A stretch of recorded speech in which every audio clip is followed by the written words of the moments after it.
ৰাতিপুৱাই শুই উঠি আজি মহাদেৱৰ ওচৰত প্ৰাৰ্থনা কৰিবলৈ গৈছোঁ। ওম নমঃ শিৱায়। যিহেতু আজি সোমবাৰ, মহাদেৱৰ ওচৰত চাকি গছ জ্বলাই সেৱা এটা কৰি ঘৰলৈ গুচি আহিলোঁ। নমস্কাৰ, মই সৌৰভ। মই গৈ আছোঁ এতিয়া প্ৰেক্টিচ কৰিব। জোতাটো দেখিতো গমেই পাইছে কিমান ধুনীয়া হৈ আছে। বহুত দিন ধোৱাই হোৱা নাছিলে। প্ৰেক্টিচ কৰি এনেকৈ পেলাই দিলোঁ। দৰকাৰতে বস্তু উলিয়াওঁ, সেইটো কাৰণে এনেকুৱা জোতাযোৰ পিন্ধি ল'লোঁ।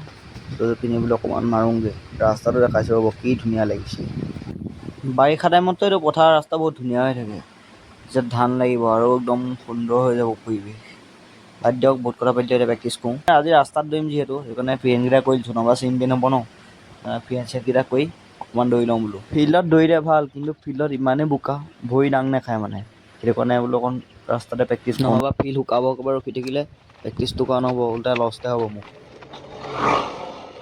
লং মাৰিম বুলি আহিছিলোঁ, কিন্তু অলপ গাটোও ভাল নহয়, সেইকাৰণে লং নামাৰোঁ, ৩২টাকে মাৰোঁ যেনে তেনে। এনেকুৱা এটা ভিউ চাই দৌৰি থকাও মজা এটা আছে। এইটো যোনটো ৰাস্তাত, এইটো ৰাস্তাত প্ৰেক্টিচ কৰি বহুত ভাল লাগে, কিন্তু এতিয়া যাব নোৱাৰি বোকা। বৰ ধুনীয়া ঠেকচা পৰিছোঁ ৰাইজ, একদম ধুনীয়া বিষ এটা দিছে এতিয়া। কেলা পৰিলোঁ।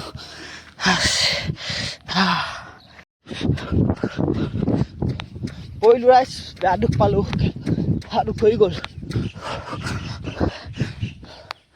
400 মিটাৰমান থাকিলে দেই, হাতডাল বেয়া বিষাইছে, নোৱাৰিছোঁ আৰু। হৈ গ'ল আৰু আজিলৈ। পকা ৰাস্তাত দৌৰিম ন, চিন পেন হ'ব পাৰে, সেইটো কাৰণে চিন পেন নহ'ব কাৰণে দুটামান এক্সাৰচাইজ কৰি দিলোঁ। ধুনীয়া ঠেকচা পৰিছোঁ দেই, জোতা ভৰি অৱস্থাই নাই, গাঁঠিটো দুখ পালোঁ নেকি। জুবিন দা গান এটা শুনি ফেনকেইটা কৰি লৈছোঁ। তাতো মানে বহুত বেমাৰী লাগিছে, সেইটো কাৰণে ফেনকেইটা কৰি জল্দি ঘৰলৈ যাওঁ।